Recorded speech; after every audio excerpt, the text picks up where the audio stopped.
You won't believe what just dropped.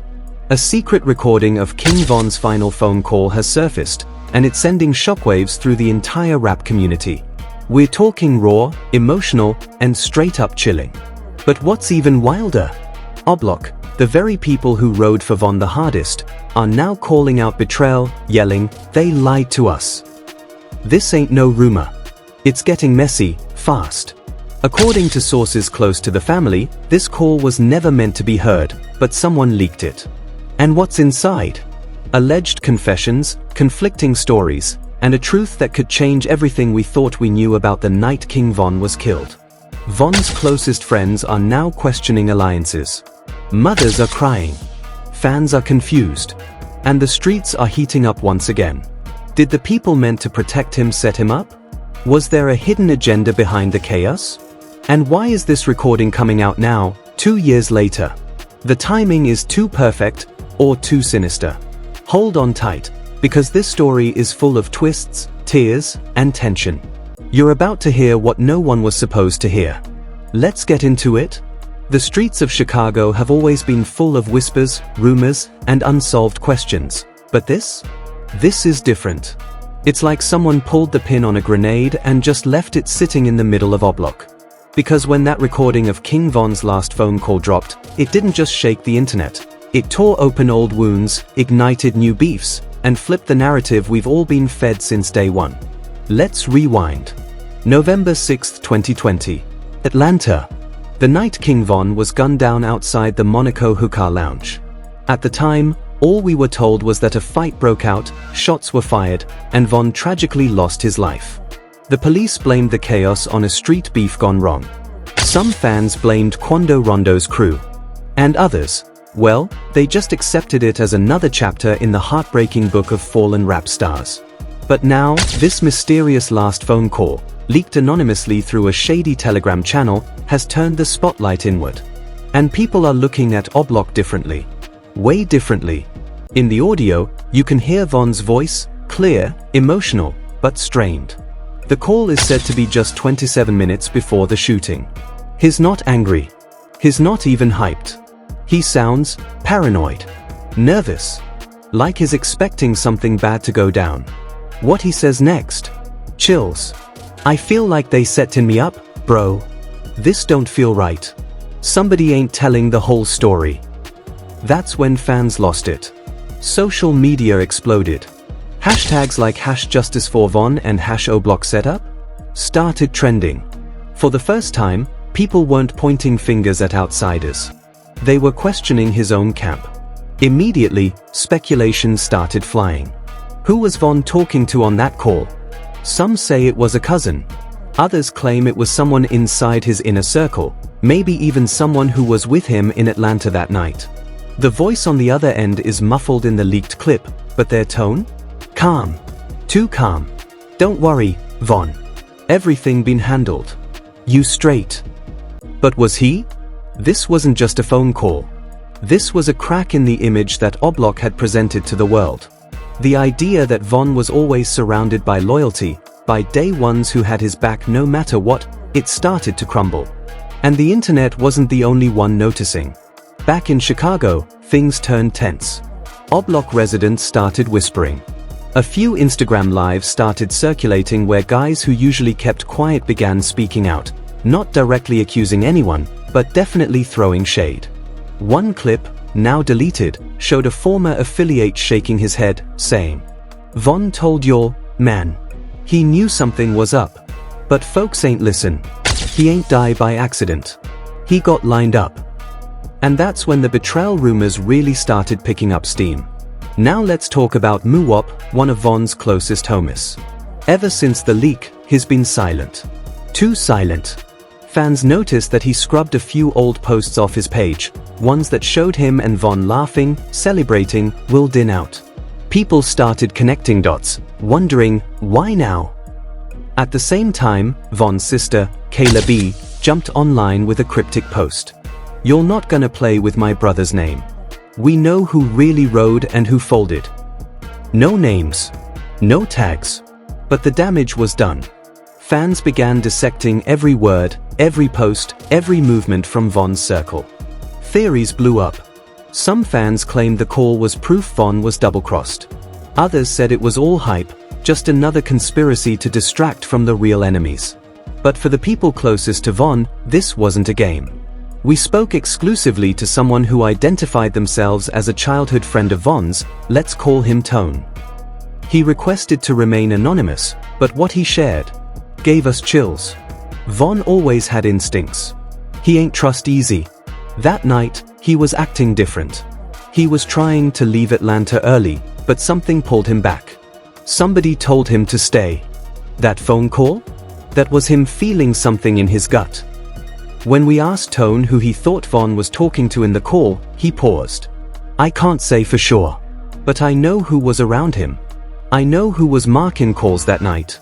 And I know this, Von ain't never been scared of no whoops. But he was scared of snakes. And snakes? They can be real close. Right next to you. Another twist came when an anonymous Reddit user, who claimed to have ties to the music industry, posted what they called a transcript of the full call. While we couldn't verify its authenticity, it lines up with the leaked clip, and it includes something explosive. Allegedly, Von asked someone on the call if a certain crew member was being paid off. You sure he ain't talking to them other dudes? I seen him acting funny. Looking around too much. Like he knows something I don't. Boom. That's when fans started digging into Von's team finances. Who got paid after his death? Who signed what deals? And why were certain associates suddenly driving better cars, wearing flashier chains, and going on vacations they never could have afforded before? Even Von's mom, who rarely speaks on drama, posted something that had fans reeling. My son ain't have no peace. And now I know why. Again, no names. But in this game, you don't need names to start a war. All you need is doubt. And that doubt is now poisoning everything. Memos from the Cook County jail system surfaced showing sudden transfers of certain inmates connected to Von's team. Rumors flew that someone was trying to get protective custody, and the internet immediately went full detective mode. Subreddit threads lit up with breakdowns, timelines, and matching mugshots. Everyone wanted to know, who's scared now? But just when things couldn't get crazier, they did. A second recording surfaced. This one was shorter, only about 3 minutes, but it was even darker than the first. You don't hear Von. Instead, you hear two men, allegedly from Von's team, talking after the shooting. One voice says, "It's done. He ain't coming back. You know what that means, right?" The other responds, "Yeah. Time to cash in." Cash in? On what? That one sentence blew the whole thing wide open. Fans took it as confirmation of a set-up for-profit theory, that someone inside Von's circle may have known what was coming and used his death to secure the bag. Whether it's from royalties, posthumous releases, or just clout, people started wondering if Von's death made some folks richer than they should be. You could literally feel the shift online. What started as mourning turned into anger. Von's most loyal fans began demanding answers. Demanding justice. Demanding names. And back in Oblak? The vibe was getting real tense. Even people with nothing to do with the situation were catching strays. Longtime friends were unfollowing each other. People who used to post Von's name every day suddenly went silent. You could tell everybody was watching their back. One young rapper from the block, who we'll call Lil Dre, took to IG Live and said this. "Look, I don't know what you're talking about, but I ain't trusting nobody right now. Not even my own brothers. 'Cause Von was one of us. If he got touched like that, what that mean for the rest of us?" That fear? It was real.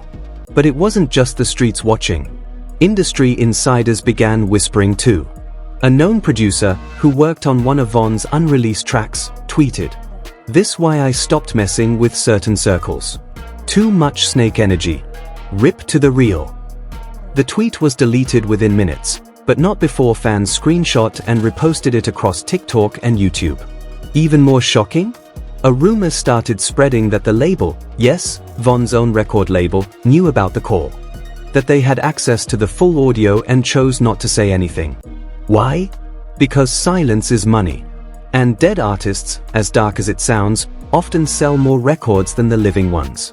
Which raises the biggest question of all: was this all just a tragedy? Or was it business?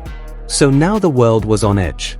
With King Von's last phone call shaking the core of his fanbase and Oblok's silence growing louder, everybody was watching, waiting, wondering who would speak next. And when the second audio leaked, exposing those cryptic words, "Time to cash in," the heat turned up like never before.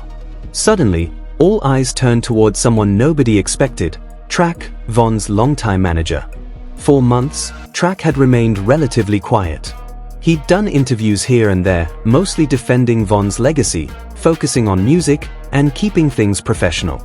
But now, the streets weren't interested in professionalism. They wanted truth. And receipts. It started with an old clip, an interview from late 2021, resurfacing. In it, Track was asked if Von had sensed danger before his death. His answer back then? A cool: "Nah, Von wasn't worried about nothing. We had security, we had a plan. He was good." But now, paired with the phone call leak, that line aged badly. Fans immediately pointed out the contradiction. If Von said he felt set up, why did Track say he felt safe? Was he covering something up? To make matters worse, someone on Twitter claimed to have screenshots of DMs between Track and another manager, talking about keeping things quiet until the next drop. The drop being Von's posthumous album, of course. That's when the accusations got nasty. YouTube reaction channels exploded with content. Titles like "Track knew all along," "Oblok betrayal confirmed," and "King Von's death was a business deal" flooded the algorithm. One TikToker even went viral after posting an alleged timeline showing when certain people in Von's circle started making major financial moves, all within weeks of his death. We're talking Rolexes, Benz trucks, jewelry store visits, private jets, vacations to Tulum. None of it sat right with fans, especially those who remembered how Von used to move, tight-lipped, loyal, and always 10 steps ahead. He wasn't flashy just to be flashy. He took care of his people, but that's the thing. If he was the one holding everything together, what happened when he was gone? Back in Oblok, the pressure was rising. Longtime friends who grew up with Von were no longer just posting tribute pics. They were speaking up. One, who goes by Big Rico, posted a series of stories on Instagram that sent shockwaves. Some of y'all wasn't even outside with Von. Y'all wasn't in no trenches. But soon as he passed, y'all jumped on his name like it was a hustle. Talking about loyalty, but y'all ain't pick up the phone when it mattered. The post didn't mention names, but the shade was loud. Loud enough that Muwop, for the first time since the leak, finally clapped back with a post of his own. "Ain't nobody line Von up. Y'all internet detectives sound goofy. Keep Von name out y'all mouths if you wasn't there." But that wasn't enough for fans. In fact, it backfired. Because instead of calming things down, it made people start looking even deeper. They pulled up footage from that night in Atlanta, security cam angles, phone videos, anything they could get their hands on. One video showed Von walking straight into the confrontation that led to his death, but the people behind him hesitated. And fans noticed. Why was he the only one going forward? Where was the backup? Why did some of them hang back like they knew what was coming? The theories exploded. The trust shattered. Then came another twist no one saw coming. An alleged burner account started posting on Reddit, claiming to be someone from inside Oblok. They dropped vague messages like, "The call y'all heard? That ain't even the worst one." Von was warned. He just didn't want to believe it. Money made monsters out of brothers. At first, people thought it was fake. Just a troll chasing clout. But then the account posted an audio snippet no one had ever heard before. A conversation between two men talking about Von just days before the shooting.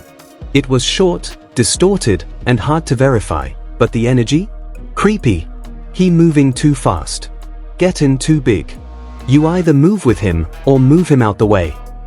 Now let's be clear, this is still unconfirmed. But that didn't stop the streets from reacting. More than ever, fans started asking hard questions. Was this about fame? About jealousy? About money? Did Von's rising power in the music industry threaten people in his own circle? People who felt like they were being left behind? Even DJ Academics, usually just reporting on the drama, went on Twitch and said, "Man, I don't know. That last phone call feels too real. If Von said he felt something off, we gotta stop ignoring that. He wasn't stupid. That man had instincts." Meanwhile, Kayla B came back online, this time with heat. She posted a picture of Von as a kid, captioned, "My brother was real from the start. Y'all was fake from the jump. All of you." Then she unfollowed almost every major name from Oblock. That's when it became clear, this wasn't just internet drama anymore. This was family turning on family. Whatever was in that recording, it had clearly confirmed something she'd been feeling for a long time. And she wasn't the only one. Von's cousin, Balo, who had mostly stayed out of the spotlight, did an Instagram live where he said, "I don't care if they come for me. I ain't gonna sit back and let y'all rewrite what happened. Von ain't die for no street war. He died cause people around him got greedy. Facts." The chat was flooded. Fans begged him to speak more, to drop names. But just as he started getting deeper into it, the live cut off. People said it was connection issues. Others said he got a call and was told to shut it down. Whatever the truth was, one thing was certain, people were scared. That fear even spread into the industry. An anonymous producer who worked on Von's unreleased tracks reportedly pulled out of a planned posthumous release. When asked why, they simply said, "Too many questions. Too much heat. I'm not trying to get involved in any of that." At this point, even OTF, the label Von was tied to, started distancing itself from the drama. No official statements. No reposts. No interviews. Just silence. And that silence? It spoke volumes. Meanwhile, online detectives kept digging. A popular YouTube analyst released a frame-by-frame breakdown of the moments leading up to Von's death, paired with timestamps from the leaked call. His theory? That the call came from someone who was already at the scene, giving real-time updates before Von even arrived. He played the clips side by side, pointing out how the energy shifted. How the shooter seemed to appear too fast. How the people who were supposed to be with Von hesitated, just long enough to change the outcome. It was like a trap. And Von walked right into it. And the scariest part? Von might have known. He said he felt something was off. And still, he pulled up. Still, he walked in. Because that's who he was, fearless. Loyal. Trusting the people around him to ride, just like he always did for them. But now, fans can't help but ask, did they ride? Or did they watch? The betrayal angle started spreading fast. Podcasts, TikToks, live streams, everyone had an opinion. But behind the chaos, one quiet voice stood out. Von's grandma. In a rare video, she sat on her porch in Chicago, holding a photo of Von. Her words were simple, but they hit hard. He was just a boy with a dream. Wanted to change things for us. And look what they did to him. And they, well, that word hung heavy in the air. The cracks in the legacy are deep. What started as a tragic death is now surrounded by questions, suspicion, and fear. Von's name, once untouchable, is now caught in a war between truth and lies, and the streets are demanding answers. But it's not over yet. An explosive witness comes forward, someone who claims to have heard everything. A name is dropped, and it changes everything. Stay locked in, because the story's about to blow wide open. Just when it felt like things couldn't get any more chaotic, boom. A voice note leaks from an unknown source. The title? They know what they did, final witness speaks. No one knew where it came from. Some thought it was AI generated. Others swore it was real. But the voice in the audio? People claimed they recognized it immediately. A young woman, soft-spoken, clearly shaken, says, "I heard it all. The plan. The setup. I begged them not to go through with it." Fans quickly traced the voice to a woman King Von was reportedly close to in Atlanta, someone who'd never spoken publicly before. We'll call her A.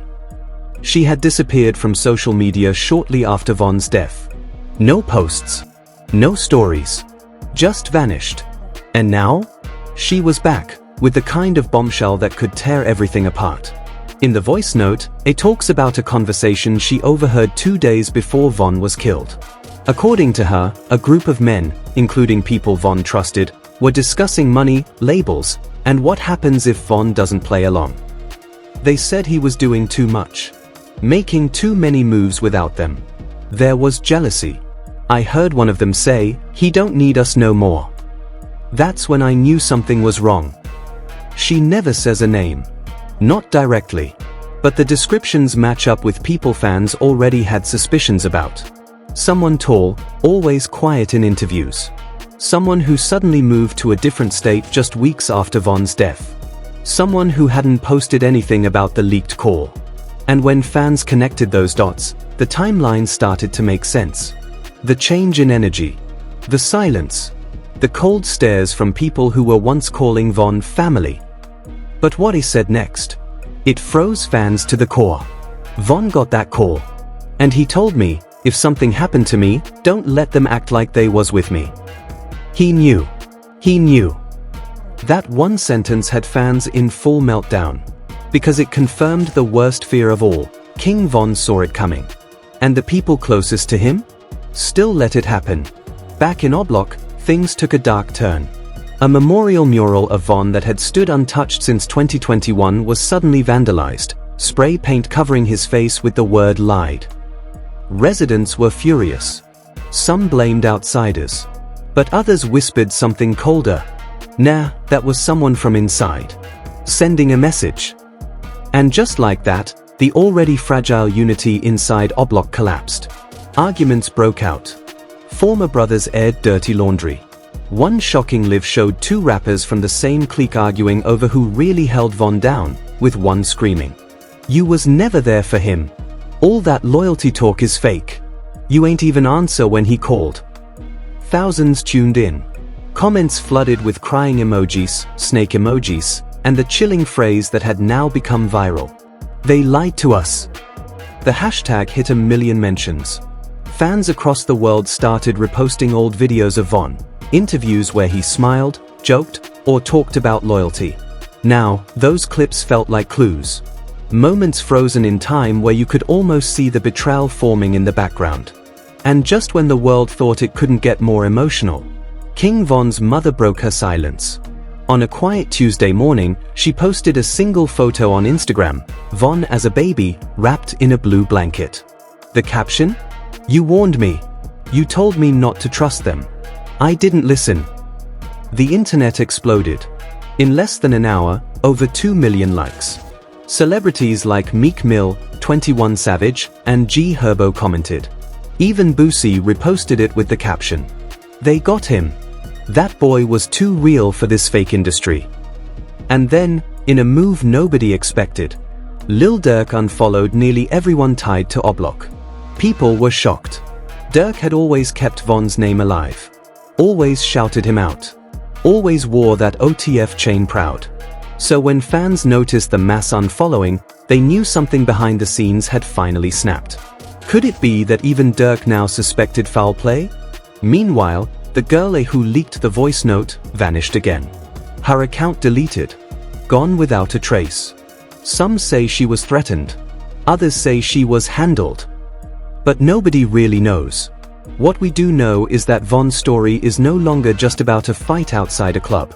It's about loyalty, betrayal, power, and a man who saw it all coming, but trusted the wrong people anyway. That final phone call, the one leaked at the start of this whole storm, has become a symbol. A symbol of every artist who gets caught up in the game, thinking those around them are solid, only to find out, too late, that the love was fake. It's also a warning. Because the same people posting your name, throwing up your set, and saying RIP every day, might be the same ones who watched you fall. Or worse, pushed you. Von's death was already tragic. But now? It feels deeper. Dirtier. More calculated. The idea that it may have been about business? That it may have been about someone feeling left out, underpaid, overlooked? That changes everything. As part 3 draws to a close, one truth stands above the rest. King Von's story isn't over. Because even in death, his voice, that call, is exposing truths that people tried to bury. And maybe, just maybe, This time the streets won't let it get swept under the rug. So here we are. From a leaked phone call to rumors of betrayal, secret voice notes, shady label moves, and silent friends who suddenly look a little too guilty. King Von's legacy is facing its toughest test yet. And the ones who claim to love him? They're now the ones fans are watching the closest. It's not just about what happened outside that club in Atlanta anymore. It's about what was said before, what was heard after, and what's been hidden in between. The voice note. The Instagram posts. The missing friends. The silence from Oblak. Every piece of this puzzle is pushing fans closer to one cold, chilling conclusion. They lied to us. But what do you believe? Was King Von truly set up by the very people he trusted? Or are these just emotional reactions, twisted by grief and social media detectives? Did the music industry stay quiet because of money or fear? Drop your thoughts in the comments right now. No filter. We're watching every theory, every clue, every voice. This story is still unfolding, and your opinion could help uncover the truth. Be sure to like this video, subscribe to the channel, and turn on post notifications so you never miss a drop. We've got more exclusive stories, breakdowns, and updates coming your way as this King Von saga continues to unravel. And if you're still with us at this point, just know, Von's watching too. Stay safe. Stay woke. And as always, keep it real. Until next time, this is the truth they didn't want you to hear.